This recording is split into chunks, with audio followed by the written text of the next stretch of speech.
49 అంటే సంతానం, 49 అంటే సంతోషం. 49 ఆంధ్రప్రదేశ్, తెలంగాణ. సాధారణంగా గుడికి వెళ్లే భక్తులు మొక్కులు చెల్లించుకునేందుకు కొబ్బరికాయలు కొడుతుంటారు. కానీ ఆ గుడిలో మాత్రం కొబ్బరికాయలకు బదులు మొక్కలు నాటుతుంటారు. హరితహారం స్ఫూర్తితో 6 ఏండ్లుగా గుడిలో నాటిన మొక్కలు వృక్షాలై నేడు ఆహ్లాదకరంగా మారాయి. ఇంతకు ఆ ఆలయం ఎక్కడుంది? దాని ప్రత్యేకత ఏంటి? జగిత్యాల జిల్లా కేంద్రానికి కూతవేటు దూరంలో ఉన్న లక్ష్మీపూర్ గ్రామంలోని గుట్టపై కొలువైన శ్రీ వెంకటేశ్వర దేవస్థానంకు ఎంతో ప్రత్యేకత ఉంది. సాధారణంగా గుడికి వెళ్లే భక్తులు కొబ్బరికాయలు తీసుకెళ్తుంటారు. కానీ లక్ష్మీపూర్ గ్రామంలోని ఆలయానికి మాత్రం భక్తులు కొబ్బరికాయలకు బదులు మొక్కలు తీసుకెళ్తుంటారు. దీని వెనుక ఓ సామాజిక సేవా కార్యక్రమం దాగి ఉంది. సీఎం కేసీఆర్ ప్రతిష్టాత్మకంగా మొదలుపెట్టిన హరితహారం స్ఫూర్తితో 6 ఏళ్లుగా ఆలయ పరిసర ప్రాంతంలో భక్తులు మొక్కలు నాటడం మొదలుపెట్టారు. ఇక్కడ ఈ ఆలయం బాగా ప్రసిద్ధి పొందిన ఆలయము లక్ష్మీ వెంకటేశ్వర స్వామి ఆలయము. ఇక్కడికి మొక్కిన మొక్కులు కూడా చాలా వరకు నెరవేరుతాయి. అందుకే మళ్ళీ రావడం జరుగుతుంది. అలాగే ఇక్కడ చుట్టూ ఉన్న వాతావరణం కానీ పచ్చని చెట్లు చిన్నపిల్లలకు కూడా సంతోషంగా గడుపుతారు. కేసీఆర్ గారు హరితహారంలో భాగంగా ఇక్కడ చాలా చెట్లు నాటడం జరిగింది. అవి ఇప్పుడు చూస్తున్నారు కదా ఎంత చాలా పెద్దగా అయ్యాయో. ఇక్కడికి వచ్చిన భక్తులు కూడా వీళ్ళకి అంటే ప్రతి ఒక్కరూ ఒక మొక్కలు నాటడం కానీ అలాగే ఉన్న చెట్లకు నీళ్లు పట్టడం కానీ జరుగుతుంది. ఇది భక్తులకు కూడా ఒక అలవాటుగా మారిపోయింది. ఇప్పుడు చుట్టూ ఉన్న పరిసరాలు కూడా చాలా బాగున్నాయి. పచ్చని వాతావరణం కూడా ఉన్నది.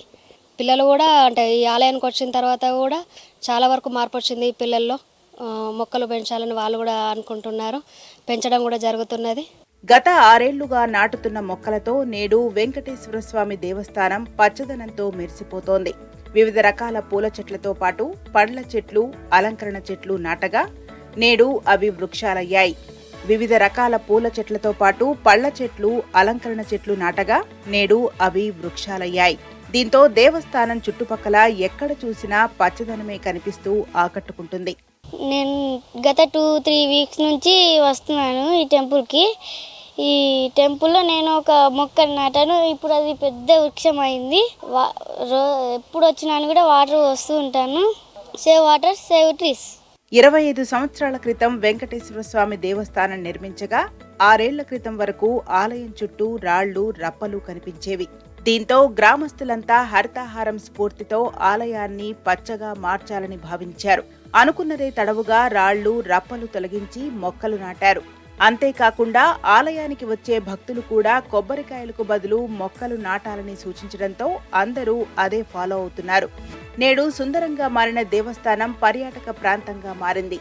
సినిమా షూటింగ్లు, ప్రీ వెడ్డింగ్ షూట్లతో పాటు బర్త్డే పార్టీలు చేసుకుంటున్నారు. 6 ఏళ్ల క్రితం నాటిన మొక్కలు నేడు వృక్షాలుగా మారి ఫలాలను అందిస్తున్నాయి. గ్రామస్తులు ఉమ్మడిగా తీసుకున్న నిర్ణయాన్ని తాము అమలు చేస్తున్నామని ఆలయ పూజారి రంగన్న తెలిపారు. లక్ష్మీ వెంకటేశ్వర స్వామి దేవస్థానం ఆలయం దాదాపు 25 సంవత్సరాలు అవుతుంది. మొత్తం కొండలతో, బండరాయిలతో ఉన్న ఈ గుట్ట కొబ్బరికాయ కొట్టకున్నా సరే కానీ ఒక మొక్క నాటడం అని మేము పెట్టుకున్న గ్రామ కమిటీ మేము నిర్ణయించుకున్నాం.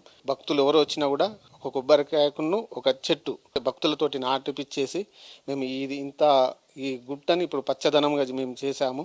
హరితహారం కార్యక్రమంతో కూడా మాకు సహకారాలు అందాయి. ఇప్పుడు మళ్ళీ ఒక 108 చెట్లు ఒకనే నాటుతా అని ఒకరు మొక్కుకున్నారు. ఆయన కూడా ఇప్పుడు అది కూడా చేస్తారు కొంచెం వర్షాలతోటి. అది అయిపోయాక వాళ్ళు కూడా పెడతా అని చూస్తున్నాం. ఓవైపు భక్తుల కొంగు బంగారమై విలసిల్లుతున్న ఆలయం హరితహారంతో మరింత శోభను సంతరించుకుంటుంది. ఇది లక్ష్మీపూర్ గ్రామంలో ఉన్న లక్ష్మీ వెంకటేశ్వర స్వామి దేవాలయ ప్రత్యేకత. బర్త్డే నిమిత్తమో లేక సాధారణ పూజలకు వచ్చే భక్తులు కొబ్బరికాయకు బదులు మొక్క నాటుతున్నారు. మరోసారి వచ్చినప్పుడు తాము నాటిన మొక్కను చూసి మురిసిపోతున్నారు భక్తులు. ఇది హరితహారం స్ఫూర్తితో ఈ దేవాలయం హరిత టెంపుల్గా మారిన తీరు. వీడియో జర్నలిస్ట్ మనోజ్ కుమార్తో సందీప్ రావు, టీ న్యూస్, జగిత్యాల జిల్లా. ఇది వాళ్ళ daily focus. Stay with us.